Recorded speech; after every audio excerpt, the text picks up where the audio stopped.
Nagkaroon ng maraming suliranin na simbahang ito, katulad na lamang ng mga natural na kalamidad, pananakop ng mga dayuhan at iba't iba pa.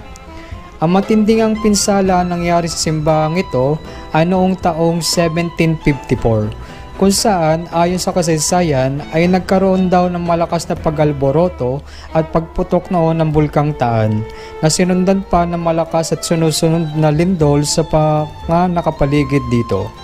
kung saan tinagurian ito na The Great 200 Days Eruption, na nagsimula ang pag-alboroto ng Bulkang Taan noong taong ito mula Mayo 15 hanggang Disyembre 1.